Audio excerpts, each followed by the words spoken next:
अस्सलाम वालेकुम दोस्तों, मैं हूं उस्मान। आप देख रहे हैं यूट्यूब चैनल उस्मान व्लॉग 69। जैसा कि आप देख रहे हैं मेरे पीछे फोटाबाज के रेलवे स्टेशन की इमारत मौजूद है। हम अंदर जाएंगे और आपको इसका विज़िट करवाएंगे। दोस्तों, हमारे सामने फोटाबाज के रेलवे स्टेशन की तारीखी इमारत मौजूद है। इस लाइन पर दूसरे स्टेशनों की तरह इसके भी बहुत बुरे हालात हैं। किसी दौर में यहाँ भी बहुत रौनक हुआ करती थी, मालगाड़ियाँ और पैसेंजर ट्रेनें आया जाया करती थी।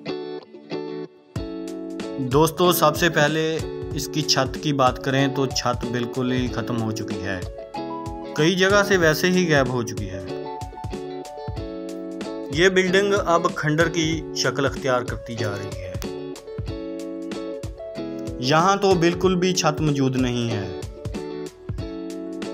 दोस्तों, मैं रेलवे स्टेशन के एक रूम में मौजूद हूँ। आप देख सकते हैं कि इस रूम के क्या हालात हैं।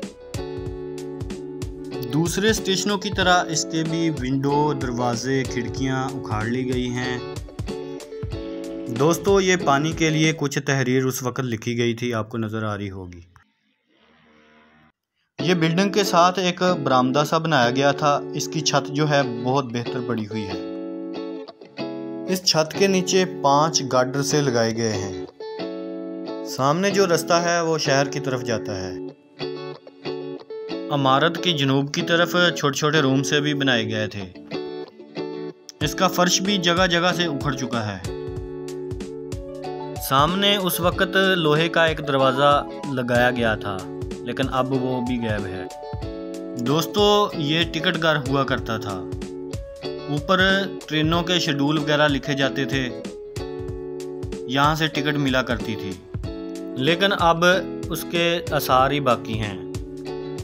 दूसरे स्टेशनों की तरह यहाँ भी ब्लैक बोर्ड से लगाए गए हैं। यहाँ भी कुछ तहरीरें लिखी जाती थी।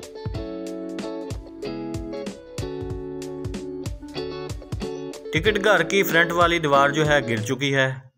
ये हमारे सामने पार्सल गोदाम आपको नज़र आ रहा होगा। अंदर चलते हैं और आपको विज़िट करवाते हैं। दोस्तों, ये रूम की 4 दीवारी तो मौजूद है, लेकिन इसके भी बहुत बुरे हालात हैं। ये चेक करें, हर तरफ धूल, मिट्टी और गंदगी के अलावा कुछ नहीं है। यहाँ दीवारों में उस वक़्त मेरे ख्याल से कोई अलमारियाँ वगैरह लगाई गई होंगी जो अब उखाड़ ली गई हैं। इसके दरवाजे भी गायब हैं। दोस्तों, आगे चलते हैं और एंड वाले रूम के हालात दिखाते हैं। ये रूम तो बिल्कुल ही ख़त्म हो चुका है। कमरे को हीट देने के लिए जो उस वक़्त अंगीठी बनाई गई थी वो भी टूट चुकी है। ये सामने आपको नज़र आ रही होगी। दरवाजे, विंडो, खिड़कियाँ सारा कुछ गायब है।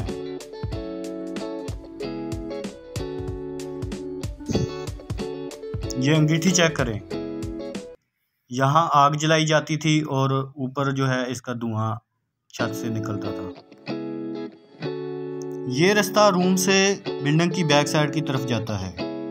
इसकी छत तो मौजूद है, लेकिन बहुत खस्ता हाल है और इसका फर्श जो है वो काफ़ी बेहतर हालत में पड़ा है। दोस्तों, बिल्डिंग की बैक साइड में चलते हैं और आपको दिखाते हैं। इस वक्त हम बिल्डिंग की बैक साइड में मौजूद हैं। ये चेक करें। हमने इस लाइन पर जितने भी स्टेशनों की वीडियो बनाई, ये स्टेशन सबसे बुरी हालत में है। ये इसकी बैक साइड वाले विंडो भी गायब हैं और यहाँ भी दरवाजे मौजूद नहीं हैं। दोस्तों, फोटाबाज की हिस्ट्री की बात की जाए तो फोटाबाज शहर सराय चोलिस्तान में वाक़ है। यहाँ एक किला फोलड़ा हुआ करता था, जिसके आसार अभी भी बाकी हैं। किले की वजह से शहर का नाम फोलड़ा हुआ करता था। उस वक़्त तो यहाँ छोटी सी बस्ती हुआ करती थी, लेकिन अब पूरा शहर बन चुका है। 1927 में नवाब सर सादक खान अब्बासी ने इसका नाम अपने बड़े बेटे के नाम से फोलड़ा से बदलकर फोटाबाज रखा। नवाब के बड़े बेटे का नाम मोहम्मद अब्बास खान अब्बासी था। उसी के नाम के तवस्सुत से इसका नाम फोटाबाज रखा गया। फोटाबाज शहर ज़िला बहावलनगर की एक छोटी सी तहसील है। 1927 में फोटाबाज को तहसील का दर्जा दिया गया। 1923 में जब सतलुज वैली प्रोजेक्ट के तहत यहाँ नहरों का निज़ाम बनाया गया, तब से इस इलाके की खुशहाली का आगाज़ हुआ। ये इलाका बहुत ज़रखेज़ इलाका है। ये सामने भी आपको एक छोटा सा गोदाम नज़र आ रहा होगा। इसकी छत जो है ये भी बहुत खस्ता हाल है और गिरने वाली है। मेन बिल्डिंग की तरह इसके भी दरवाजे खिड़कियां गायब हैं। ये जगह पता नहीं किस मकसद के लिए बनाई गई थी। ये इलाका रुई की पैदावार के लिए बहुत मशहूर है। फोटाबाज की कपास बैनुल अक़वामी मंडियों में हाकड़ा कपास से जानी जाती है। उस वक़्त यहाँ 2 लाइनें इस्तेमाल होती थी। एक लाइन शमाल में खिचीवाला, फ़कीरवाली और हरुणाबाद से होती हुई बहावलनगर जंक्शन से जा मिलती थी, जबकि एक लाइन चोलिस्तान डेजर्ट की तरफ से मंसूरा रेलवे स्टेशन, मंडी जजमान और इसके बाद बहावलपुर के करीब कतलमारा रेलवे स्टेशन से होती हुई सम्मा सट्ठा से जा मिलती। उस दौर में इस स्टेशन में भी बहुत रौनक हुआ करती थी, लेकिन अब यहाँ कूड़ा करकट के ढेर पड़े हुए हैं। कोई दौर था कि यहाँ तेज़ रफ्तार ट्रेनें चला करती थी, लेकिन अब ये रेलवे स्टेशन खंडर का नज़ारा पेश कर रहा है। कोई दौर था कि इस पे भी बहुत अरूज हुआ करता था, लेकिन अब ये ज़वाल की तरफ तेज़ी से गामज़न है। हम दुआ गो हैं कि जल्द यहाँ ट्रेनों को बहाल किया जाए और यहाँ नए ट्रैक बिछाए जाए, ताकि हमारा इलाका ट्रेनों से महरूम दोबारा तरक्की की तरफ गामज़न हो। दोस्तों, जब भी मैं इस तरह की जगह पे जाता हूँ तो बहुत दिली दुख होता है। दूसरे ममालिक में इस तरह की चीज़ों को बहुत संभाल के रखा जाता है। हमारे मुल्क में इस तरह की चीज़ों को संभालने के लिए कोई इंतज़ाम नहीं है।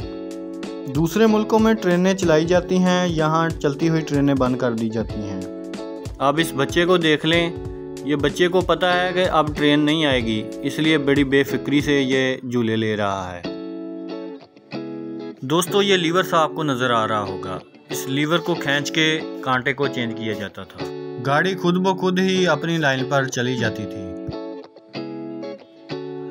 ये शेड सा आपको नज़र आ रहा होगा। यहाँ मालगाड़ियों से जो माल उतारा जाता था, यहाँ रखा जाता था। इसकी छत जो है बहुत बेहतर हालत में पड़ी हुई है, ये चेक करें। सामने आपको टैंकी नज़र आ रही होगी। यहाँ टैंकी तो नहीं है, लेकिन उसका फ्रेम जो है अभी भी खड़ा हुआ है। अगर ये ट्रैक बहाल हो जाए तो इस इलाके को बहुत फ़ायदा होगा। दोस्तों, उम्मीद करता हूं कि मेरी ये वीडियो आपको बहुत पसंद आई होगी। इसको लाइक कर दीजिएगा, सब्सक्राइब कर दीजिएगा। मुझे दीजिए इजाज़त, बहुत सारी दुआओं के साथ। अल्लाह हाफ़िज़।